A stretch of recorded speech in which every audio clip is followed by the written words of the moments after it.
Hello વિદ્યાર્થી મિત્રો, welcome back. આજે આપણે ભણીશું ગોલીય અરીસા વડે થતા પરાવર્તન માટેની સંજ્ઞા પદ્ધતિ। બરાબર, આ સંજ્ઞા પદ્ધતિનો ઉપયોગ તમારે આના રિલેટેડ ગોલીય અરીસાના રિલેટેડ દાખલા ગણવાના આવશે, જેમાં આ ખૂબ જ ઉપયોગી છે।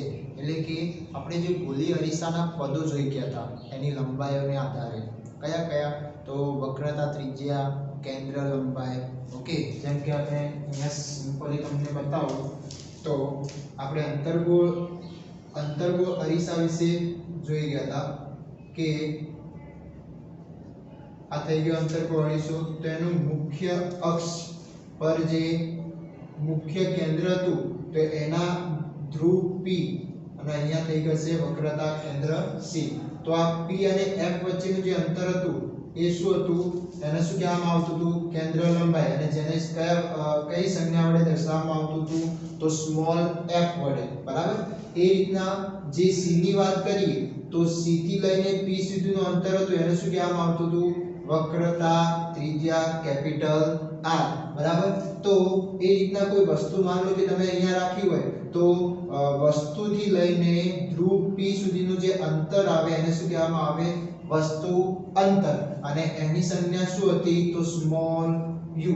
તો એ જ તો આવી બધી જે લંબાઈઓ છે તો એ લંબાઈઓને કંઈક સંજ્ઞા મૂકવામાં આવતી હોય છે। કઈ સંજ્ઞાઓ, એટલે કે ધન આવશે કે ઋણ આવશે, તો એ સમજવા માટે આવી બધી લંબાઈઓને સમજવા માટે આપણે કયો મુદ્દો સમજવો પડશે, તો આ સંજ્ઞા પદ્ધતિ, ગોલીય અરીસાની સંજ્ઞા પદ્ધતિ સમજીશું ત્યારે આપણે આના મૂલ્યો ધન આવે કે ઋણ આવે એના વિશે સમજણ પડશે। તો હવે ચલો વાત કરીએ કે ભાઈ ગોલીય અરીસા વડે સંજ્ઞા પદ્ધતિમાં કઈ સંજ્ઞા પદ્ધતિનો ઉપયોગ થાય છે, તો એમાં ઉપયોગ થશે કાર્ટેશિય યામ પદ્ધતિ।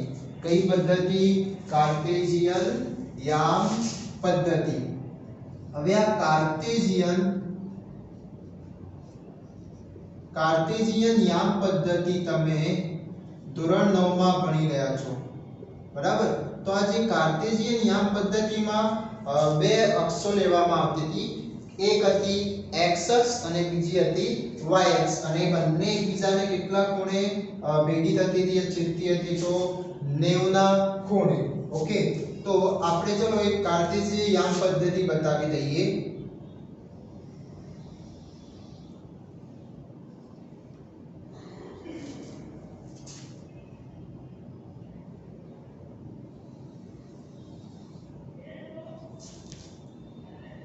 બરાબર, આ એનું શું થઈ જતું હતું, ઉગમ બિંદુ O। બરાબર, આને શું કહેવામાં આવશે, એ બંને અક્ષો, આ કઈ અક્ષ થઈ ગઈ, x અક્ષ, અને આ કઈ અક્ષ થઈ ગઈ, y અક્ષ। બરાબર, એની સાથે આને શું કહેવામાં આવશે, તો ઉગમ બિંદુ, જેને દર્શાવવું હોય તો શું દર્શાવી શકાય, O, કેપિટલ O। O બરાબર શું થઈ જશે, ઉગમ બિંદુ। બરાબર, હવે એની સાથે સાથે તમને એ પણ ખબર છે કે ઉગમ બિંદુથી ધન બાજુ એટલે કે જમણી બાજુ, આ કઈ બાજુ થઈ જશે, જમણા હાથ એટલે આપણી આ બાજુ થઈ જશે જમણી બાજુ।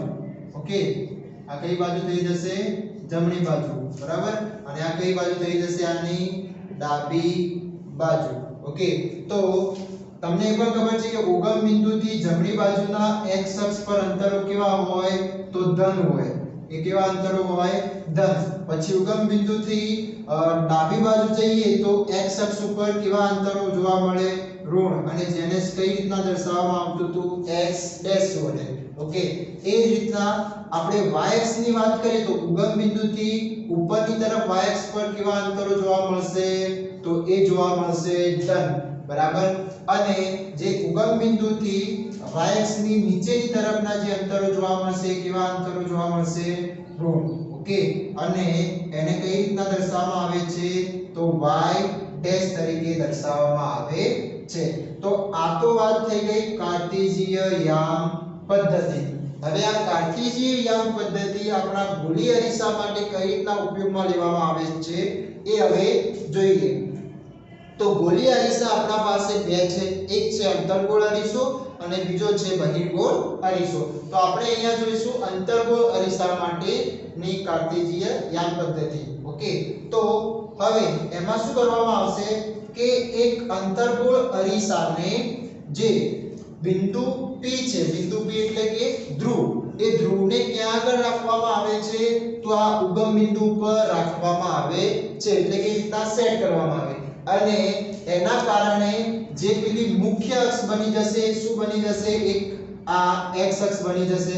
હવે આ કઈ રીતના? તો ચલો આકૃતિ દ્વારા તમને બતાવું.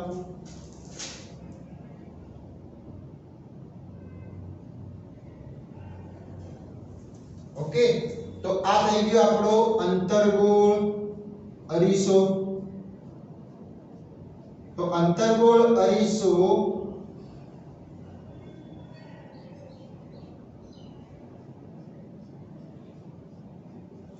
તો હવે અહીંયા જે ઉગમ બિંદુ પર જે બિંદુ રાખ્યું છે એ કયું થઈ જશે? હવે P બિંદુ થઈ જશે, બરાબર.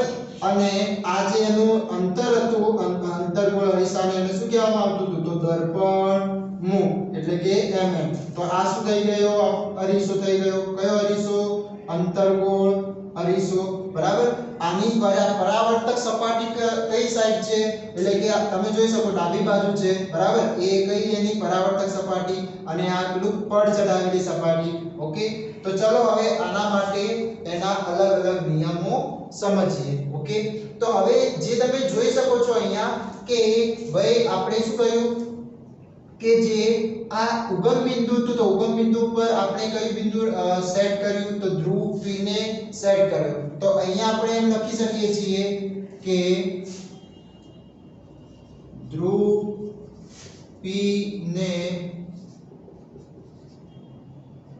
ઉગમ બિંદુ O પર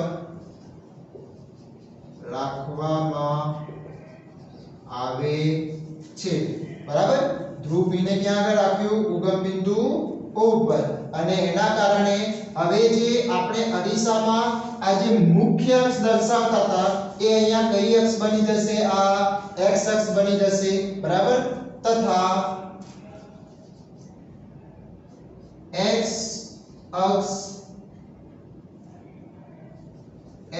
અક્ષ એ અરીસા માટે શું બની જશે? મુખ્ય અક્ષ બનશે, બરાબર. તો આ વાત થઈ ગઈ કાર્તેજીય યામ પદ્ધતિ અને આપણા અરીસા વચ્ચેનો સંબંધ. ઓકે, કે ભાઈ ધ્રુવ P હતો એ ક્યાં સેટ કર્યો આપણે? ઉગમ બિંદુ પર. અને જે મુખ્ય અક્ષ હતી એ કઈ બની જશે આ યામ પદ્ધતિની? તો x અક્ષ બની જશે. ઓકે, હવે આપણે અલગ અલગ એના જે નિયમો છે નિયમો વિશે વાત કરીએ. તો સૌપ્રથમ કે હવે આના ઉપર પ્રતિબિંબ રચવું હોય તો એના માટે શું જોઈએ? કંઈક વસ્તુ જોઈએ, બરાબર.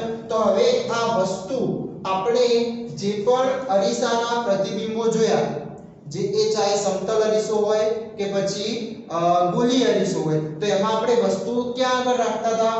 તો એની સામેની બાજુએ. અને આ બાજુ એટલે કઈ બાજુ થઈ જશે આના માટે? તો તમે જોઈ શકો કે આ કઈ બાજુ છે? આ સાઈડની પરાવર્તકની બાજુની સાઈડ એટલે કે ડાબી બાજુ થશે, બરાબર. તો હવે તમે આના પરથી કહી શકો કે ભાઈ વસ્તુ એ ક્યાં આગળ અરીસામાં રાખવામાં આવતી હતી? તો ડાબી બાજુએ રાખવામાં આવે છે. તો ચલો આપણે એક વસ્તુ બતાવી દઈએ કે ભાઈ વસ્તુ હંમેશા અરીસાની ડાબી બાજુએ રાખવામાં આવે છે. એ પછી તમે ગમે તે અરીસો લો એના ઉપર શું કરવામાં આવશે? વસ્તુને ડાબી બાજુએ રાખવામાં આવશે. અને વસ્તુને આપણે શું નામ કહેતા હતા? તો AB નામ કહેતા હતા, બરાબર.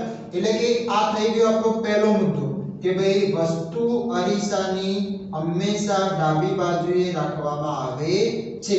હવે આ ડાબી બાજુએ રાખ્યું છે તો હવે આ વસ્તુના જે આપાત કિરણો છે એ કઈ દિશામાંથી આવશે? તો એ પણ ડાબી તરફથી આવશે, બરાબર. તો આપાત કિરણની આપણે દિશા બતાવીએ. કોની? આપાત કિરણની. तो कई आ तरफनी बनશે तो आ कई दिशा થઈ ગઈ આપાત કિરણની દિશા થઈ ગઈ બરાબર તો આના પરથી આપણે પહેલો મુદ્દો શું લખી શકીએ કે વસ્તુ હંમેશા અરીસાની ડાબી બાજુએ રાખવામાં આવે છે જેથી વસ્તુ પરથી આવતા પ્રકાશના વસ્તુ પરથી આવતા પ્રકાશના કિરણો ની દિશા ડાબી તરફની થાય છે ડાબી બાજુ તરફની દિશા ડાબી બાજુ તરફની થાય છે ઓકે તો વસ્તુ હંમેશા અરીસાની ડાબી બાજુએ રાખવામાં આવે છે જેથી વસ્તુ પર આવતા પ્રકાશના કિરણોની વસ્તુ પરથી આવતા પ્રકાશના કિરણોની દિશા શું થઈ જશે ડાબી બાજુ તરફની થાય છે એટલે તમે જોઈ શકો અહીંયા આપાત કિરણની દિશા કઈ તરફની છે અરીસા ઉપર ડાબી તરફથી આવે છે એ પ્રકારની જોવા મળે છે તો આ વાત થઈ ગઈ પહેલી કે ભાઈ પહેલું વસ્તુ હંમેશા ડાબી તરફ જ રાખવામાં આવે છે હવે વાત કરીએ બીજું કે હવે આના કારણે અરીસા ઉપર અલગ અલગ પદો રચાતા હતા કયા પદો તો આપણે અહીંયા બતાવ્યા હતા કે ભાઈ એક હતું કે મુખ્ય કેન્દ્રના કારણે કેન્દ્ર લંબાઈ બનતી હતી પછી આ વક્રતા ત્રિજ્યા બનતી હતી પછી આ વસ્તુ અંતર બનતું હતું ઓકે અને માન લો કે અહીંયા પ્રતિબિંબ રચાતું હોય તો આ પ્રતિબિંબ થી એટલે કે ધ્રુવથી લઈને પ્રતિબિંબ વચ્ચેનું જે અંતર હશે એને શું કહેવામાં આવશે પ્રતિબિંબ અંતર આપણે કહી શકીએ છીએ અને એને દર્શાવવા માટે કયો સંજ્ઞા વાપરવામાં આવે છે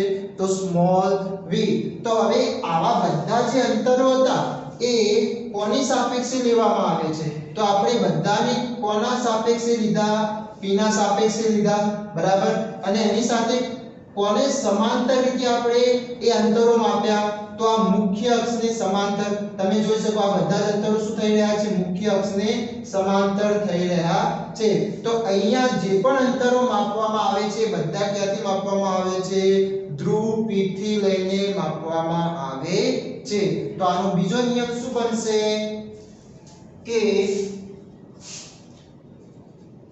બધા જ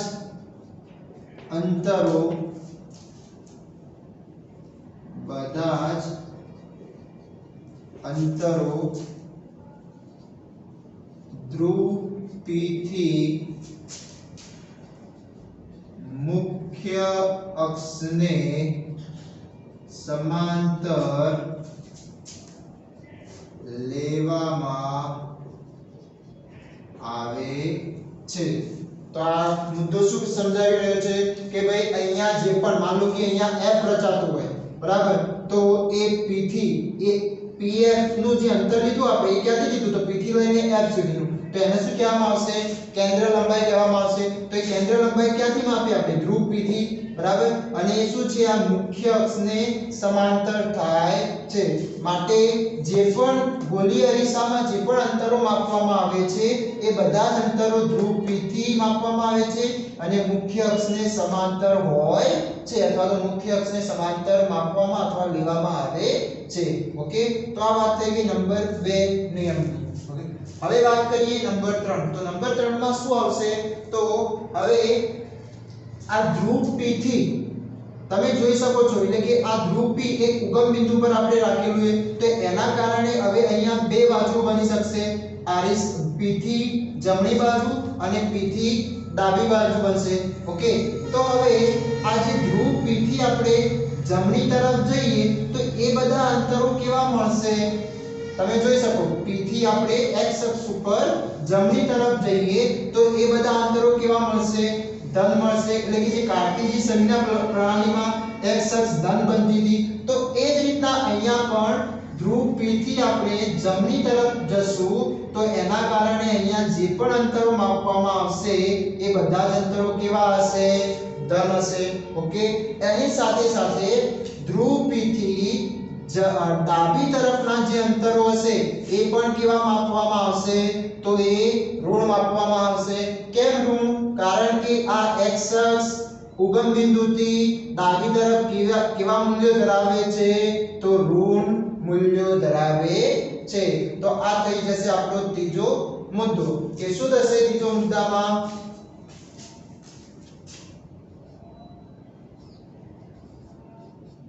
કે ઉગમ બિંદુ અથવા તો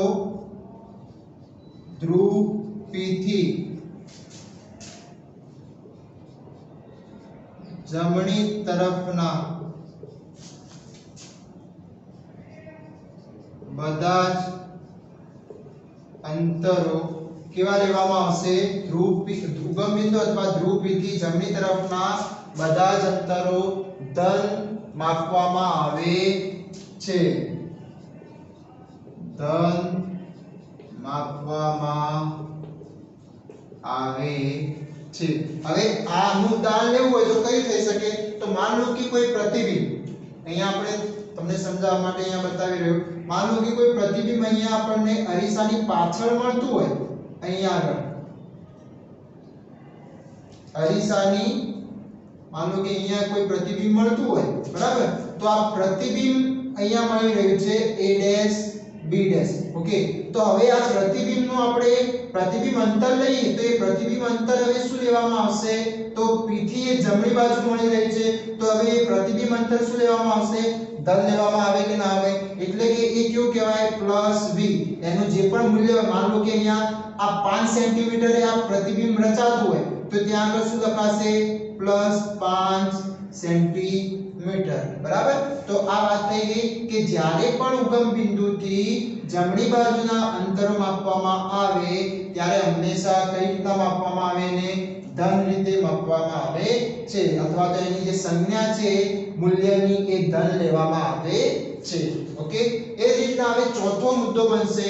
કયો મુદ્દો બનશે ચોથો? તો આ જમણી બાજુ તરફની વાત થઈ ગઈ. તો હવે એ જ રીતના ડાબી તરફ, તો ઉગમ બિંદુ અથવા કયું ધ્રુવ P થી ડાબી તરફના બધા જ અંતરો શું લેવામાં આવે છે? ઋણ માપવામાં આવે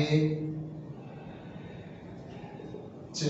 બરાબર? તો તમે જોઈ શકો અહીંયા આ જે ધ્રુવ P થી ડાબી તરફ, તો ડાબી તરફ આપણે આ વસ્તુ રાખેલી છે, તો વસ્તુ અંતર શું થઈ જશે? અહીંયા જે P થી લઈને B સુધીનું જે અંતર રચાશે એ એની સંજ્ઞા આપણે u લઈએ છીએ.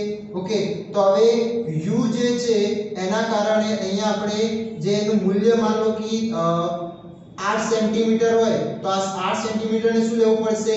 -8 સેન્ટીમીટર લેવામાં આવે. કેમ? કારણ કે વસ્તુ હંમેશા કઈ તરફ રાખેલી છે? ડાબી તરફ. માટે P થી ડાબી તરફના બધા જ મૂલ્યો શું લેવામાં આવશે? ઋણ લેવામાં આવે છે. એ રીતના માન લો કે અહીંયા f હોય, શું હોય? f, capital F. તો એ P થી લઈને f સુધીનું જે અંતર હશે સ્મોલ f, એ પણ શું લેવામાં આવશે? માઈનસ લેવામાં આવશે. માન લો કે અહીંયા વક્રતા ત્રિજ્યા r, c ના કારણે જે વક્રતા ત્રિજ્યા r મળશે એ પણ શું લેવામાં આવશે? -r તરીકે લેવામાં આવશે. બરાબર? જેનું જે મૂલ્ય હોય એ મૂલ્યના આગળ શું કરવું પડશે? માઈનસ રાખવું પડશે. કેમ? કારણ કે આ અંતર્ગોળ અરીસામાં આ બધી જે લંબાઈ હતી એ કઈ તરફ રચાઈ રહી છે? ડાબી તરફ. તો એની સાથે તમે બહિર્ગોળ અરીસામાં જોશો તો જે કેન્દ્ર લંબાઈ છે, વક્રતા ત્રિજ્યા છે એ કઈ તરફ રચાશે? જમણી તરફ. તો માટે એની બધી શું લેવામાં આવશે? તો એ બધું થઈ જશે ધન થઈ જશે. કઈ કઈ? કેન્દ્ર લંબાઈ અને વક્રતા ત્રિજ્યા. સમજાઈ રહ્યું છે?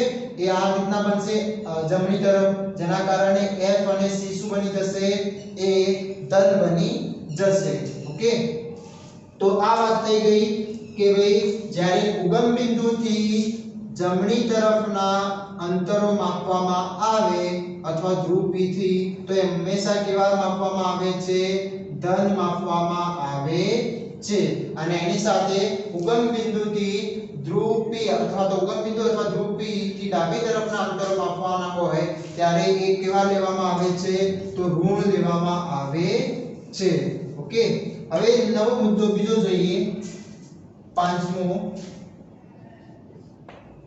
કે હવે અહીંયા આ જે વસ્તુ રચાણી તો અહીંયા માન લો કે કોઈ એક પ્રતિબિંબ પણ અહીંયા રચાઈ રહ્યું છે શું રચાઈ રહ્યું છે પ્રતિબિંબ પણ રચાઈ રહ્યું છે ઓકે અને પ્રતિબિંબને આપણે શું નામ આપતા હતા a' b' નામ આપતા હતા ઓકે તો ચલો આપણે પહેલા મુદ્દા પણ અહીંયા દર્શાવી શકીએ છીએ કઈ રીતના તો આ જમણી બાજુ થઈ ગઈ તો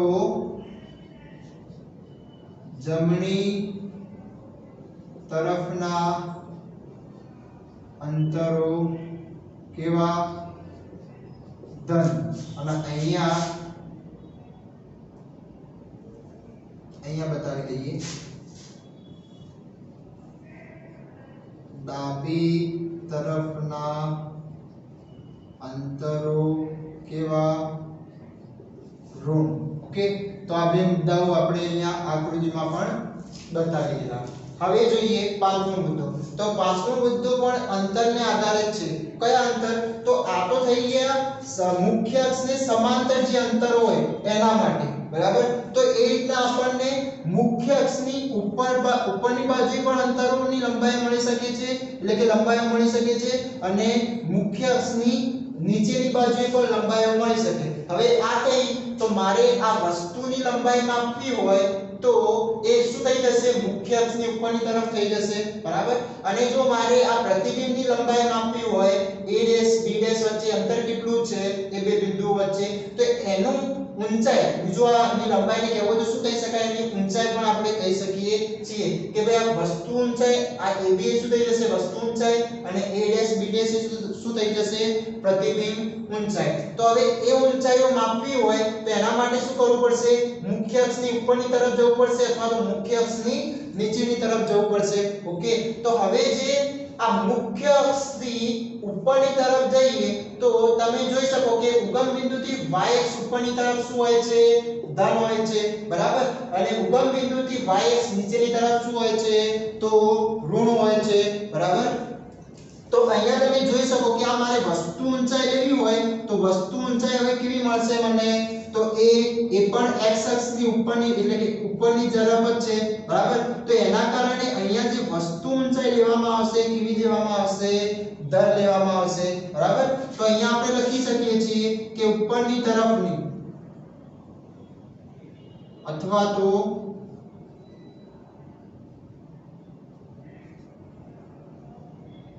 ઉપરની તરફની ઊંચાઈ શું લેવામાં આવશે ધન લેવામાં આવે છે અને અહીંયા નીચે તરફની ઊંચાઈ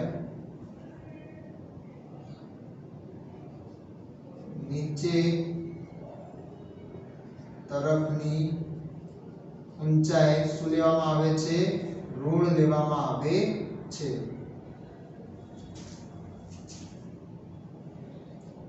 નીચે તરફની ઊંચાઈ શું લેવામાં આવશે ઋણ લેવામાં આવશે એટલે આ ઋણ કઈ થઈ જશે પ્રતિબિંબની ઊંચાઈ થઈ જશે બરાબર તો આ પ્રતિબિંબની ઊંચાઈ શું થઈ જશે ઋણ થઈ જશે તો આનો મુદ્દા લખવા હોય તો શું લખી શકીએ કે ભાઈ અહીંયા આ જે પણ લંબાઈઓ રચાય છે શું છે મુખ્ય અક્ષને લંબ રૂપે છે કેમ કારણ કે તમે જોઈ શકો આ જે મુખ્ય અક્ષ તો મુખ્ય અક્ષ ઉપર વસ્તુને કઈ રીતના છે તો એ ન્યૂના ગુણે આપણને જોવા મળી રહી છે બરાબર તો આ જે અંતરો થશે કેવા થઈ જશે લંબ રૂપે માપવામાં આવેલા અંતરો થઈ જશે બરાબર તો મુખ્ય અક્ષને લંબ રૂપે અને શું થાય ઉપરની તરફના અંતરો કેવા થઈ જશે ધન થઈ જશે તો આપણે અહીંયા લખી શકીએ છીએ કે મુખ્ય અક્ષને લંબ રૂપે ઉપરની તરફના બધા જ અંતરો ધન માપવામાં આવે છે, બરાબર। અને નંબર 6 તો સેમ ટુ સેમ આના જેવું જ કે મુખ્ય અક્ષને લંબ રૂપે જ આવશે, પરંતુ ક્યાં આગળ? નીચે તરફ, નીચેની તરફના બધા જ અંતરો શું કરવામાં આવે છે? ઋણ માપવામાં આવે છે, ઓકે। તો આ વાત થઈ ગઈ એના લંબરૂપે જે અંતરો હોય એ કેવા લેવામાં આવશે। તો લંબરૂપે ઉપરની તરફના અંતરો હોય તો x ધન લેવામાં આવે, અને નીચેની તરફના અંતરો હોય તો કેવા લેવામાં આવશે? લંબરૂપે તો ઋણ લેવામાં આવે છે, ઓકે। તો આ જે આપણે 6 મુદ્દા છે, 6 મુદ્દા થઈ જશે આ સંજ્ઞા પ્રણાલી માટેના, ઓકે। કયા કયા? તો કે વસ્તુ હંમેશા અરીસાની ડાબી બાજુએ મૂકવામાં આવે છે, જેનાથી આપાત કિરણોની દિશા કઈ થઈ જશે? ડાબી તરફની થઈ જશે, બરાબર। વસ્તુ પરથી આવતા પ્રકાશના કિરણોની દિશા ડાબી બાજુ તરફની થાય છે, ઓકે। એની સાથે સાથે બધા જ અંતરો ધ્રુવ P થી મુખ્ય અક્ષની સમાંતર લેવામાં આવે છે। તો જે પણ અંતરો માપવામાં આવે છે એ શું છે? ધ્રુવ P થી માપવામાં આવતા હોય, અને બધા શું હતા? મુખ્ય અક્ષને સમાંતર હતા, ઓકે। એની સાથે સાથે ઉગમ બિંદુથી જમણી તરફના અંતરો,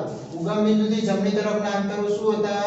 તો ધન લેવામાં આવતા હતા, અને ઉગમ બિંદુથી ડાબી તરફના અંતરો શું લેવામાં આવે છે? ઋણ લેવામાં આવે છે, ઓકે।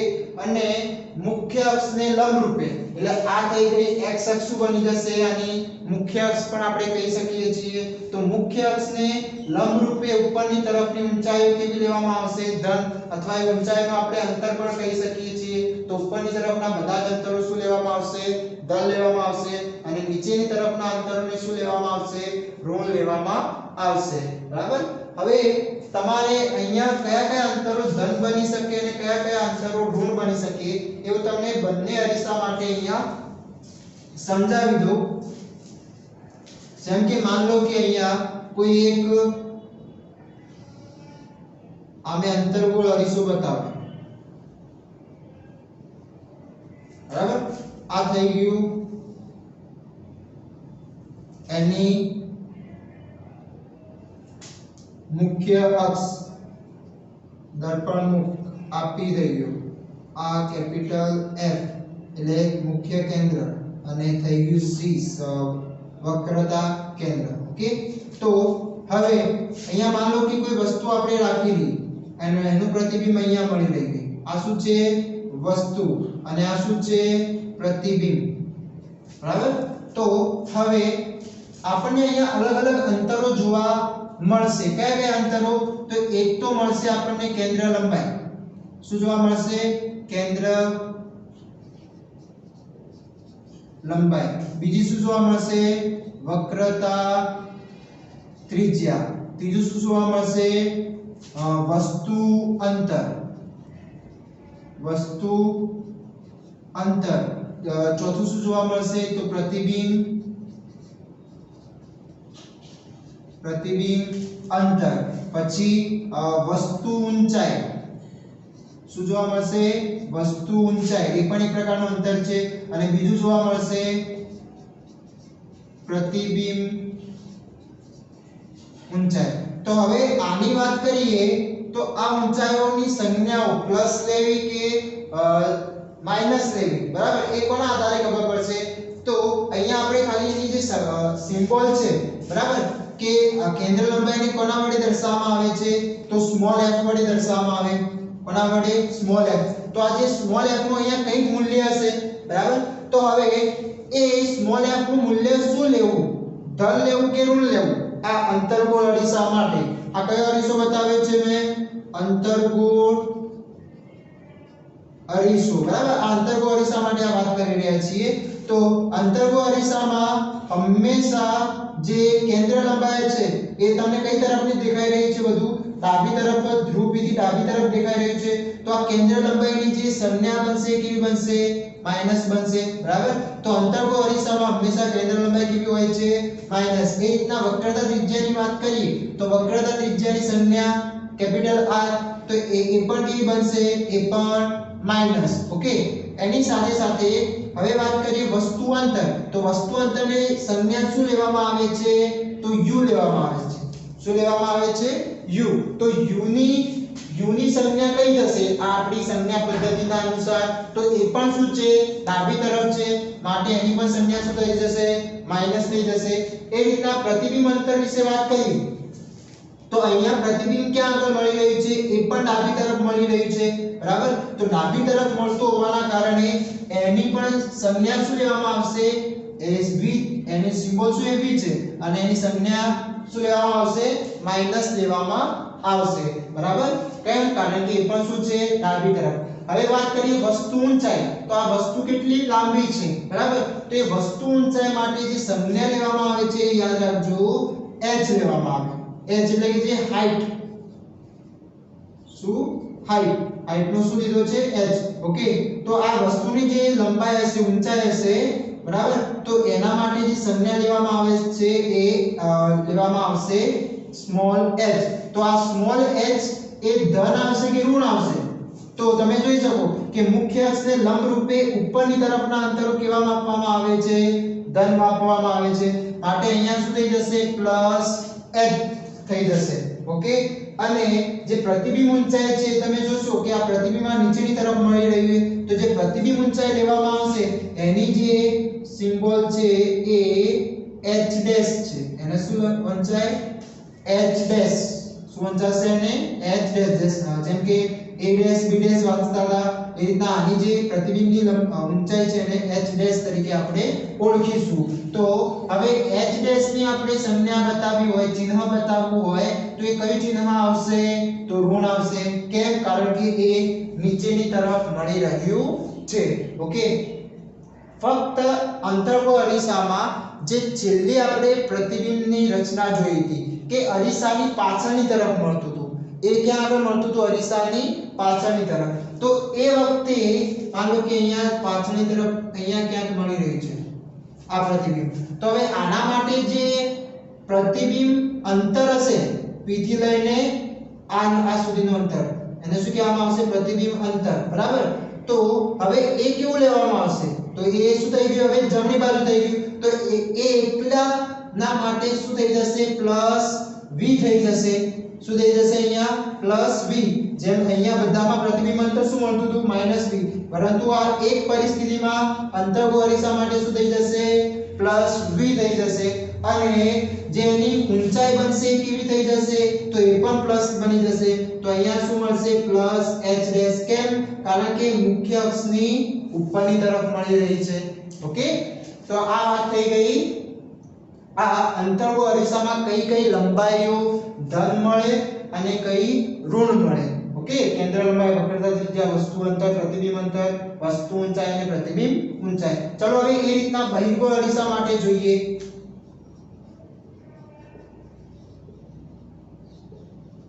તો બહિર્ગોળ અરીસામાં કઈ રીતના તેનું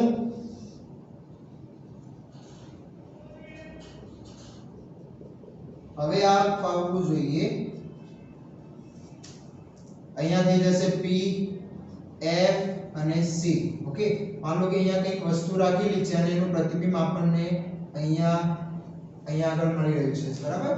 આ A B વસ્તુ થઈ ગઈ, A ડેશ B ડેશ શું થઈ ગયું? વસ્તુ પ્રતિબિંબ થઈ ગયું. ઓકે. હવે આમાં કયા કયા અંતરો મળશે? તો એક તો મળશે આપણને PB. PB ને શું કહેવામાં આવશે? વસ્તુ અંતર. તો એનું મૂલ્ય શું લેવું પડશે? એનું ચિહ્ન શું લેવું પડશે? તો એ આપણે શું લીધું હતું? P થી કઈ તરફ છે? એ ડાબી તરફ છે. માટે એની જે સંજ્ઞા થશે કેવી થઈ જશે? તો માઈનસ u થઈ જશે. કારણ કે ડાબી તરફની શું થાય? Minus u. તો આ થઈ ગઈ વસ્તુ અંતર. શું થઈ ગયું?